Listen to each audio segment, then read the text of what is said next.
Hey guys, today we're driving the 2022 John Cooper Works Mini Cooper S Convertible. Now, we've had a lot of Mini Coopers recently, and I've got to say, this is my favorite. And it's just for one simple reason: it's a convertible. This John Cooper Works as spec with the iconic trim is around 45 grand, so it's not cheap. This has been a super fun car to drive all week. I want to give you guys some first impressions on what that experience has been like. Let me show you one of my favorite features on this Mini Cooper. All you have to do to fold the top back is hold the unlock button on the remote. You can peel it back part way. It's a really neat convertible top, so you've almost got kind of an open sunroof experience. Or if you press it again and hold it, it'll fold the entire roof all the way back. And it happens pretty quickly.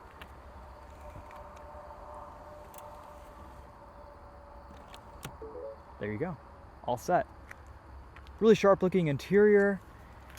We have a 228 horsepower, 2-liter 4-cylinder turbocharged engine. We have 18-inch wheels, upgraded brakes, Pirelli Performance summer tires, 205/40 R18s. The new front end for the 22 Mini Cooper. I think this looks really sharp, especially in convertible form. We have some rollover protection right here, which is kind of neat. Let's start it up, hop inside. I'll show you around this. This does not have the sport exhaust, unfortunately, so we're not going to be getting as many pops and burbles as we would with it. But it still has a pretty nice tone to it.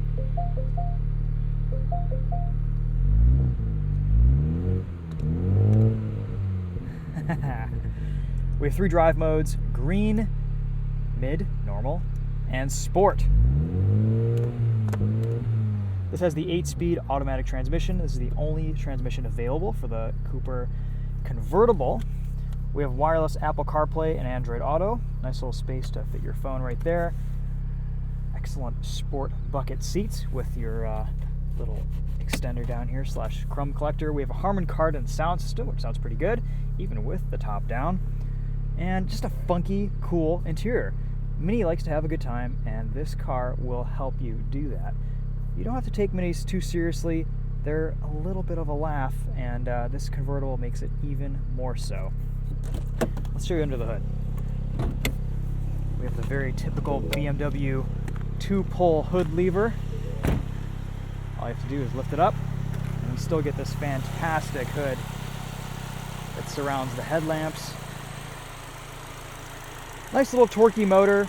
It doesn't quite feel as fast as you would think. With 228 horsepower and a lightweight front-wheel drive platform, I was hoping for just a little bit more power. We had a good amount of power from the JCW GP that we tested last year. This just never quite comes on. Super cool taillights with an integrated Union jack, sport exhaust tips, a rear diffuser. Oh, check out the trunk. This is pretty neat. It folds back and gives you a little bit of a shelf here. You can fold down the rear seats. You've got a couple of levers right here. And then there's this really neat feature that I'll have to show you when the top is up, but it's called this easy load.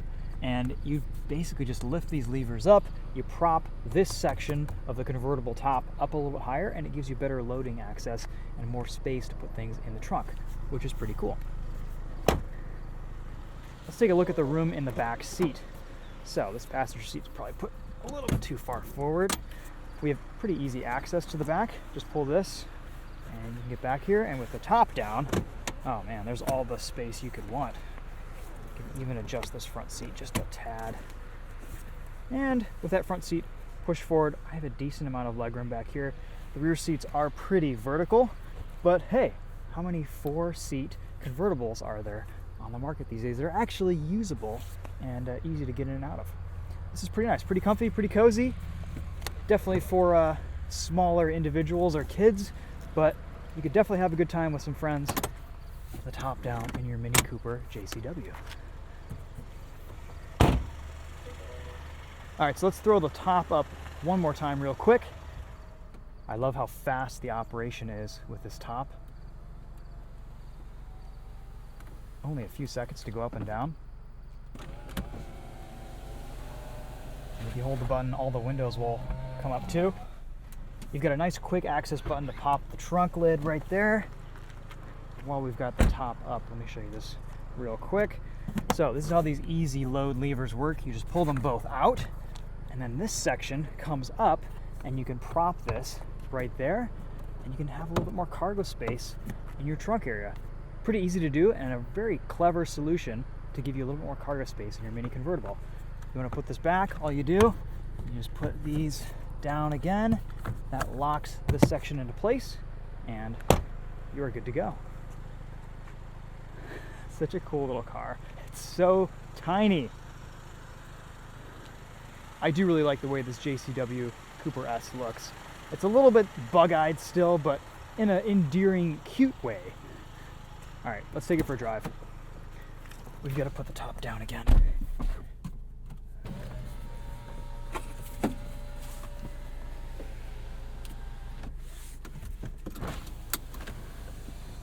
We can even do this while moving, which is cool. Let's show you guys the reverse camera here too before we set off. We've got our parking sensors on one side, our reverse camera with moving lines on the other. Looks pretty good, nice and high res. We have a physical handbrake still, and it's strong. You can do handbrake turns with this.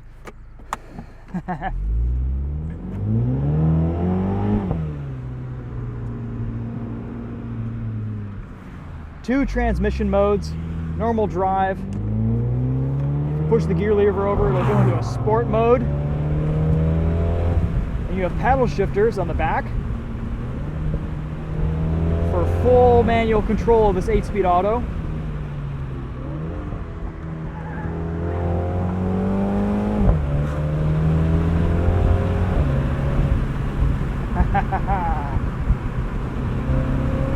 Everything is better with the top down. It doesn't really matter what you drive as a convertible.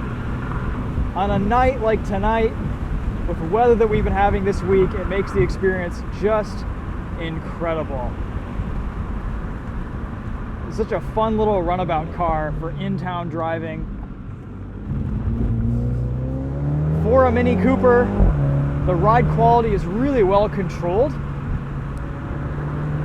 You're a lot more isolated in these new Mini Coopers than you used to be.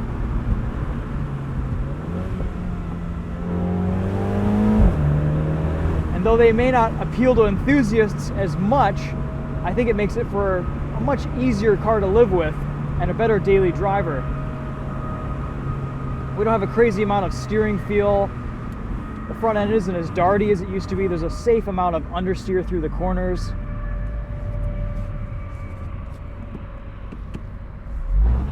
Nice turning radius too. Let's do a little launch controlled 0 to 60 here.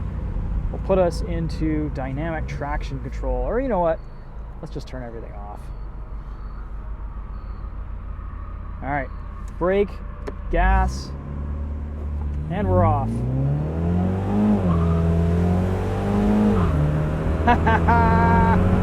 Chirping 1, 2, and 2, 3.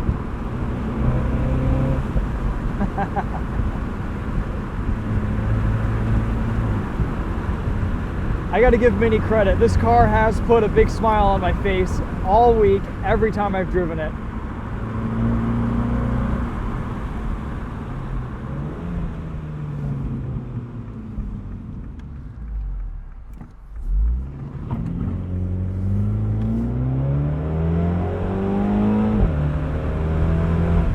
I also think Mini has toned down the fake piped-in audio in this interior just a little bit more. And I like that. I can hear more exhaust and turbo whistle with the top up than I can speaker sound, and I like that. In normal, it is reduced a little bit more. And though it still sounds a little bit funny, I think it's okay. Definitely not as bad as the previous generation Mini Coopers.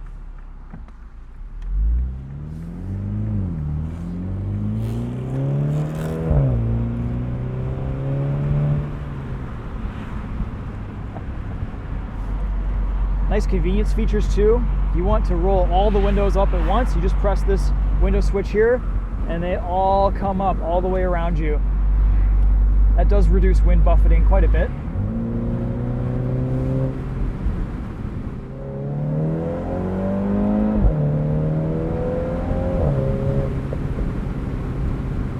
fun pops between gear changes there.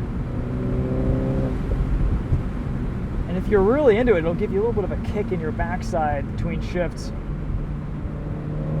It's definitely what's causing that little bit of wheel spin between first and second and third. Gosh, I haven't driven a front-wheel drive car that's chirped in a third in a while. That's pretty cool.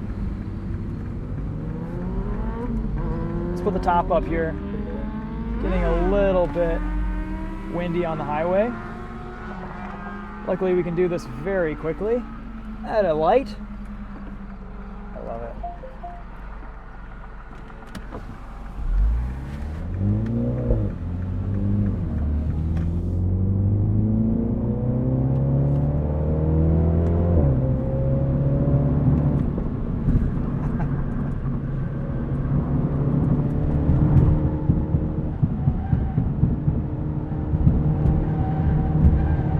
Lot of understeer, even in JCW form on these performance Pirellis. I do miss the days when minis would rotate off throttle a little bit more for you. You could get some liftoff oversteer, really chuck them around. I'm sure there are some aftermarket sway bars or suspension components that you can get to kind of wake this chassis up, but for now this is pretty safe. If you really want a performance car, this doesn't quite handle like they used to. I would definitely look at the aftermarket for some solutions. Even the JCW GP was very safe, and you couldn't upset it even if you chucked it into a corner with a little bit of trail braking on track. Yeah, the Mini is buttoned down. It's well sorted. It rides excellent. The suspension tuning here is very comfortable for a Mini. I mean, of course, this isn't a Toyota Camry. It's not going to ride like one, but it feels great on these rough Michigan roads that we've been driving on this week. With a convertible roof up on the highway, 80 miles an hour, it's quiet. This top is pretty tricky. You've got a solid plastic piece right here that I'm sure reduces a lot of wind buffeting, and a lot of the top is very well insulated. It's pretty thick. It's incredibly well made. Definitely a lot of the extra premium that you're paying for the convertible over the coupe goes into the fabrication and development of this top. It's really nice. I'm surprised at how quiet it is at speed. I've barely driven this car this week with the roof up, but this is really nice. You can easily hold a conversation in here, no problem. It's a little bit bright out right now, but we do have ambient lighting in this Mini Cooper, part of the iconic trim. We have very traditional cruise control. I like it though because as soon as you press the cruise control button, it'll set to your current speed. You don't have to do a couple button presses. You can skip 5-mile-an-hour increments very easily. Cancel and resume. It's very basic, very user-friendly. The shift programming is pretty well calibrated too. I do like being able to take over occasionally in manual mode, but honestly, just leaving this in drive this week, I've been pretty happy with the way it feels and the way it performs.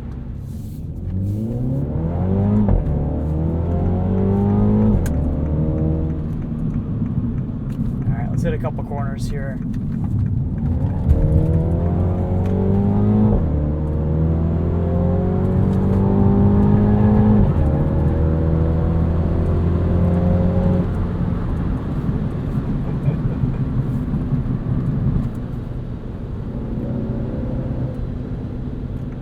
You still feel like you are in a small, lightweight Mini Cooper. It just doesn't beat you up anymore.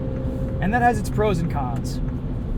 I think some of the purists would love to get the visceral, dynamic feeling back out of these Mini Coopers, but I don't think that's the market they're going for. This is more of an upscale hot hatch, and it's pretty unique in the market. There isn't really anything else that offers this level of refinement, comfort, space for the size and the sportiness that this is.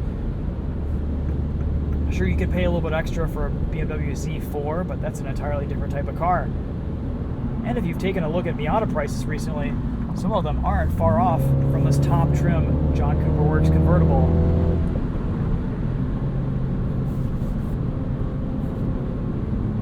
Let's talk about this infotainment for a second. It's a bit of a mess. The scroll wheel is the complete opposite direction of what it should be, which takes some getting used to, but that's been a Mini Cooper thing for quite a while. Once you get all your settings figured out and everything set to your liking, it's okay. But going in and changing stuff is a pretty tall order. There's a lot of menus, a lot of inputs. There's not a very good organization to everything. That said, though, wireless Apple CarPlay has worked really well this week. The sound system sounds pretty good. It's a little bit bass heavy, but you can go in and adjust that. It's just very difficult to do so. The screen looks nice. I like the contrast. I like the colors. It's pretty responsive with the scroll wheel and as a touchscreen. No, maybe not that responsive as a touchscreen. That's okay. And you have some nice quick access controls down here. You press the media button, it takes you to whatever song you're playing, whether it's through Spotify or your music app. I just got the new iPhone and I don't have my sound system test playlist loaded on it yet. So if you want to hear a sound system test on this, head on over to the Daily Motor YouTube channel. Check out what Charlie has for you guys. I would love to hear what this car sounds like with a sport exhaust or a sportier exhaust. As it sits, this is a nice balance between fun and a decent tone. There's no drone here.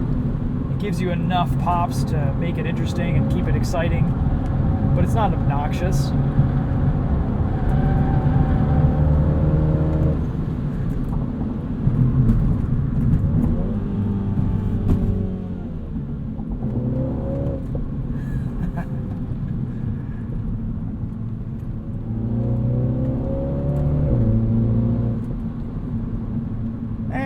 I mentioned earlier, the power just it never quite comes on. And for 228 horsepower, especially kind of BMW horsepower, I was hoping for just a little bit more acceleration out of this Mini Cooper. It almost feels like it's torque by gear, and it's being limited in the first couple of gears. That said, though, this is a really well balanced car that's comfortable to drive, but fun and engaging. It kind of hits all the marks and does a nice job, I think, delivering on its intended purpose. Really, the only con here is it's a bit expensive, especially with the iconic trim that adds $6,000. And for 45 grand, that's a lot of money for a little tiny car. But I will say, if you're interested in one, I think this is my favorite Mini that I've driven yet. It's a blast. It really is fun to drive. I look forward to getting into it and taking it out, even if it's for a quick trip and for a long journey, longer drives. It's still comfortable. It doesn't beat you up as much as the old cars do. And with its competitors, I don't really know if it has many. They're mostly either a lot less expensive or a lot more expensive.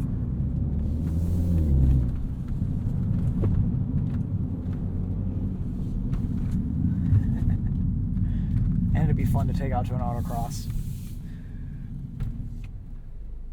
Alright guys, that's it for this one. Thanks for watching. Just some first impressions on this JCW convertible. If you want to see more on this car, check out the Winding Road Magazine YouTube channel and Daily Motor. We'll see you guys in the next one. Take it easy.